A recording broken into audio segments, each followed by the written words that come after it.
ನಮಸ್ಕಾರ ಸ್ನೇಹಿತರೆ, welcome back to ಕತೆ ದಿನಕ್ಕೊಂದು ಕತೆ ಸರಣಿಯಲ್ಲಿ ಇಂದು ಮಾಂಡವ್ಯ ಋಷಿಗಳ ಬಗೆಗಿನ ಒಂದು ಕತೆ. ಈ ಕಥೆಯನ್ನು ಆನಂದಿಸುತ್ತೇನೆಂದು ಭಾವಿಸುತ್ತೇನೆ. ಹಾಗೆ ಚಾನಲ್ಗೆ ಇನ್ನೂ ಸಬ್ಸ್ಕ್ರೈಬ್ ಆಗಿಲ್ಲವಾದರೆ ದಯವಿಟ್ಟು ಸಬ್ಸ್ಕ್ರೈಬ್ ಮಾಡಿ. ಕಥೆಯನ್ನು ಮಿಸ್ ಮಾಡದೆ ಕೊನೆಯವರೆಗೂ ಕೇಳಿ. ಒಂದಾನೊಂದು ಊರು. ಆ ಊರಲ್ಲಿ ಒಬ್ಬ ಬಾಲಕನಿದ್ದ. ಅವನ ಹೆಸರು ಮಾಂಡವ್ಯ. ಅವನು ಸಂಸ್ಕಾರಯುತನಾಗಿದ್ದರೂ ಅವನಿಗೊಂದು ದುರಭ್ಯಾಸವಿತ್ತು. ಚಿಟ್ಟೆಗಳನ್ನು ಹಿಡಿದು ಹಿಂಸಿಸುವುದೆಂದರೆ ಅವನಿಗೆ ಅಪಾರ ಆಸಕ್ತಿ. ಅದರಲ್ಲಿ ಅವನು ಅತ್ಯಂತ ಆನಂದ ಪಡೆಯುತ್ತಿದ್ದನು. ಬಣ್ಣ ಬಣ್ಣದ ಚಿಟ್ಟೆಗಳನ್ನು ಹೂವಿನ ಮೇಲೆ ಕುಳಿತಾಗ ಸದ್ದಿಲ್ಲದರ ಹಿಂದೆ ಹೋಗಿ ಅವುಗಳನ್ನು ಮೆಲ್ಲನೆ ಹಿಡಿದು ಅದರ ಬಾಲಕ್ಕೆ, ದೇಹಕ್ಕೆ ದರ್ಬೆಯ ಕಡ್ಡಿಯಿಂದ ಚುಚ್ಚುತ್ತಿದ್ದನು. ಅವು ನೋವಿನಿಂದ ಚಟಪಡಿಸುತ್ತಿದ್ದರೆ, ಒದ್ದಾಡುತ್ತಿದ್ದರೆ ಅತ್ಯಂತ ಆನಂದದಿಂದ ಕೇಕೆ ಹಾಕಿ ಕುಣಿಯುತ್ತಿದ್ದನು. ಪ್ರತಿ ಸಂದರ್ಭವನ್ನು ಅವನು ಇಂತಹದ್ದೇ ಆದ ಸಂತೋಷಕ್ಕಾಗಿ ಕಾಯುತ್ತಿದ್ದನು. ಮಾಂಡವ್ಯ ಬ್ರಾಹ್ಮಣ ಹುಡುಗ. ಸಂಪ್ರದಾಯದಂತೆ ವೇದಾಭ್ಯಾಸ ಮಾಡಲು ಗುರುಕುಲಕ್ಕೆ ಬಿಟ್ಟರು. ವೇದಾಭ್ಯಾಸದಲ್ಲಿಯೂ ತುಂಬ ಆಸಕ್ತಿ ಹೊಂದಿದ್ದ ಅವನು ಒಳ್ಳೆಯ ರೀತಿಯಲ್ಲಿ ಕಲಿಯತೊಡಗಿದ. ಸಂಸ್ಕಾರ ಬೆಳೆದಂತೆಲ್ಲ ಅಭ್ಯಾಸ ಮುಗಿದಾದ ಮೇಲೆ ತಪಸ್ಸು ಆಚರಿಸಲು ಶುರು ಮಾಡಿದ. ದೀರ್ಘವಾದ ತಪಸ್ಸನ್ನು ಆಚರಿಸಿ ದೊಡ್ಡ ಋಷಿಯಾಗಿ ಬೆಳೆದನು. ಹಾಗೆಯೇ ಕಾಡಿನಲ್ಲಿ ತನ್ನದೇ ಆದ ಆಶ್ರಮವನ್ನು ಕಟ್ಟಿಕೊಂಡು ಅಲ್ಲಿಯೇ ಪೂಜೆ, ತಪಸ್ಸನ್ನು ಮಾಡುತ್ತಾ ಇರತೊಡಗಿದನು. ಅದೊಂದು ದಿನ ಮಾಂಡವನು ತಪಸ್ಸಿನಲ್ಲಿ ನಿರತನಾಗಿದ್ದನು. ಅವನು ಏಕಾಗ್ರತೆಯಿಂದ ದೇವರ ಧ್ಯಾನದಲ್ಲಿದ್ದಾಗ ಕಳ್ಳರು ಓಡುತ್ತಾ ಮಾಂಡವನ ಆಶ್ರಮದ ಕಡೆಗೆ ಬಂದರು. 5-6 ರಾಜಭಟರು ಕಳ್ಳರನ್ನು ಬೆನ್ನು ಹತ್ತಿ ಓಡಿ ಬರುತ್ತಿದ್ದರು. ಹೆದರಿ ಓಡಿ ಬರುತ್ತಿದ್ದ ಕಳ್ಳರಿಗೆ ರಾಜಭಟರಿಂದ ತಪ್ಪಿಸಿಕೊಳ್ಳಲು ಒಂದು ಯೋಗ್ಯವಾದ ಸ್ಥಳ ಬೇಕಾಗಿತ್ತು. ಹಾಗೆ ಓಡಿ ಬರುತ್ತಿರುವಾಗ ಮಾಂಡವನ ಆಶ್ರಮ ಕಂಡ ಕೂಡಲೇ ಅವರಿಗೆ ಅದೊಂದು ರೀತಿಯಲ್ಲಿ ಜೀವನದ ಬಗ್ಗೆ ಆಸೆ ಮೂಡುವಂತೆ ಮಾಡಿತು.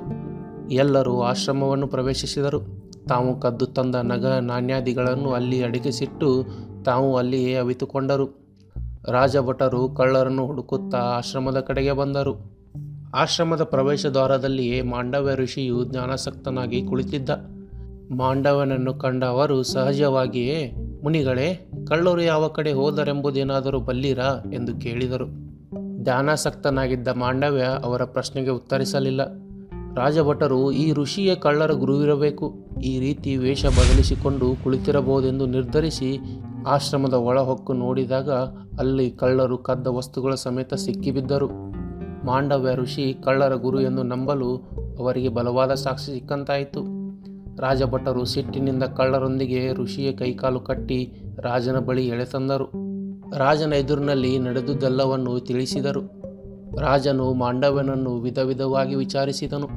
ಆದರೆ ಆತನು ಏನೊಂದು ಉತ್ತರಿಸಲಿಲ್ಲ. ಇದರಿಂದ ರಾಜನಿಗೆ ಅತೀವವಾದ ಕೋಪ ಬಂತು. ಉಳಿದ ಕಳ್ಳರೊಂದಿಗೆ ಋಷಿಯನ್ನು ಶೂಲಕ್ಕೆ ಏರಿಸುವಂತೆ ರಾಜಭಟರಿಗೆ ಆಜ್ಞೆ ಇತ್ತನು. ಅರಸನ ಆಜ್ಞೆಯಂತೆ ಸೇವಕರು ಕಳ್ಳರೊಂದಿಗೆ ಮುನಿಯನ್ನು ಶೂಲಕ್ಕೇರಿಸಿದರು. ಕೆಲವು ನಿಮಿಷಗಳಲ್ಲಿ ಎಲ್ಲರೂ ಸತ್ತು ಹೋದರು. ಆದರೆ ಮಾಂಡವ್ಯ ಮಾತ್ರ ಸಾಯಲಿಲ್ಲ. ಕೆಲವು ಗಂಟೆಗಳೇ ಬಿಟ್ಟು ನೋಡಿದರು, ಆಗಲೂ ಅವನು ಸಾಯಲಿಲ್ಲ. 1-2 ದಿನಗಳು ಬಿಟ್ಟು ನೋಡಿದರು, ಮಾಂಡವ್ಯನ ಪ್ರಾಣ ಹೋಗಿರಲಿಲ್ಲ. ಇದೊಂದು ಗಂಭೀರವಾದ ವಿಚಾರವಾಗಿ ಎಲ್ಲರೂ ಚರ್ಚಿಸಿದರು. ಇವನೊಬ್ಬ ದೈವ ಪುರುಷನಿರಬಹುದೆಂದು ರಾಜನು ಓಡಿ ಬಂದು ಕ್ಷಮೆ ಯಾಚಿಸಿ ಶೂಲವನ್ನು ತೆಗೆದುಹಾಕಲು ಆದೇಶಿಸಿದನು. ಆದರೆ ಶೂಲವನ್ನು ತೆಗೆದುಹಾಕಲು ಸಾಧ್ಯವಾಗಲೇ ಇಲ್ಲ. ಕೊನೆಗೆ ಕತ್ತರಿಸಿ ತೆಗೆದರು. ಮೂಳೆಯಂತಹ ಚೂಪಾದ ಶೂಲದ ಮೊನೆ ಅವರ ದೇಹದಲ್ಲೇ ಉಳಿದುಕೊಂಡಿತು. ಶೂಲದ ಮೊನೆ ಅವನ ದೇಹದಲ್ಲಿ ಉಳಿದುಕೊಂಡಿದ್ದರಿಂದ ಆತ ಮಾಂಡವನೆಂದೆನಿಸಿಕೊಂಡನು. ಮುಂದೆ ಮಾಂಡವನು ದೇಹ ತ್ಯಾಗ ಮಾಡಿ ಯಮನ ಬಳಿ ಹೋದನು. ಯಮನನ್ನು ಕಂಡು, ಅಯ್ಯ ಯಮನೇ, ತಪಸ್ವಿಯಾದ ನಾನು ಏಕೆ ಶೂಲವೇರುವಂತಾಯಿತು ಎಂದು ಕೇಳಿದನು. ಆಗ ಯಮನು, ನೀನು ಚಿಕ್ಕವನಿರುವಾಗ ಚಿಟ್ಟೆಗಳ ಬಾಲಕ್ಕೆ ಕಡ್ಡಿಯಿಂದ ಚುಚ್ಚಿ ಹಿಂಸಿಸಿದ ಕಾರಣ ನೀನು ಹಿಂಸೆಯನ್ನು ಅನುಭವಿಸುವಂತಾಯಿತು ಎಂದು ಹೇಳಿದ. ಹಿಂಸೆಯ ದುಷ್ಪರಿಣಾಮವು ಎಂತಹುದೆಂದು ಮಾಂಡವನು ಅರ್ಥ ಮಾಡಿಕೊಂಡನು. ನೀವು ಮಾಡಿದ ಪ್ರತಿಯೊಂದು ಕಾರ್ಯಗಳಿಗೆ ಪ್ರತಿಫಲವಿದೆ. ನೀವು ಹಿಂಸೆಯನ್ನು ತೋರಿದರೆ ಅದೇ ಹಿಂಸೆ ಮುಂದೊಮ್ಮೆ ನಿಮ್ಮತ್ತ ತಿರುಗಿ ಬರುವುದು ಖಂಡಿತ. ಯಾವುದೇ ಜೀವಿ ಅಥವಾ ಪ್ರಾಣಿಯನ್ನು ಹಿಂಸಿಸುವುದು ಮಹಾಪಾಪ. ಅದು ನೇರವಾಗಿ ಅಥವಾ ಪರೋಕ್ಷವಾಗಿ ನಿಮ್ಮ ಜೀವನದಲ್ಲಿ ನೋವು ತರಬಹುದೆಂಬುದನ್ನು ಈ ಕತೆ ನಮಗೆ ತಿಳಿಸಿಕೊಡುತ್ತದೆ. ಕಥೆಯನ್ನು ಇಲ್ಲಿಯವರೆಗೆ ಕೇಳಿದ್ದಕ್ಕಾಗಿ ಧನ್ಯವಾದಗಳು. ಈ ಕಥೆಯ ಬಗೆಗಿನ ನಿಮ್ಮ ಅನಿಸಿಕೆಗಳನ್ನು ಕಮೆಂಟ್ ಮಾಡಿ ತಿಳಿಸಿ. ಕಥೆಯನ್ನು ನೀವು ಆನಂದಿಸಿದ್ದೀರೆಂದು ಭಾವಿಸುತ್ತೇನೆ. ಇದೇ ತರಹದ ಮತ್ತಷ್ಟು ಅದ್ಭುತ ಕಥೆಗಳಿಗಾಗಿ ನಮ್ಮ ಚಾನಲ್ಗೆ ತಪ್ಪದೆ ಭೇಟಿ ನೀಡಿ. ಇನ್ನೂ ಸಾಕಷ್ಟು ಕಥೆಗಳು ನಿಮಗಾಗಿ ಕಾಯುತ್ತಿವೆ. ಹಾಗೆ ಚಾನಲ್ಗೆ ಸಬ್ಸ್ಕ್ರೈಬ್ ಮಾಡಿ ಮತ್ತು ಪಕ್ಕದಲ್ಲೇ ಇರುವ ಬೆಲ್ ಐಕನ್ ಒತ್ತಿ. ಮುಂದಿನ ವಿಡಿಯೋದಲ್ಲಿ ಮತ್ತೊಂದು ರೋಚಕ ಕಥೆಯೊಂದಿಗೆ ನಿಮ್ಮನ್ನು ಭೇಟಿಯಾಗುತ್ತೇನೆ. ಅಲ್ಲಿಯವರೆಗೂ ಕಲಿಯುತ್ತಾ ಆನಂದಿಸುತ್ತಾ ಇರಿ.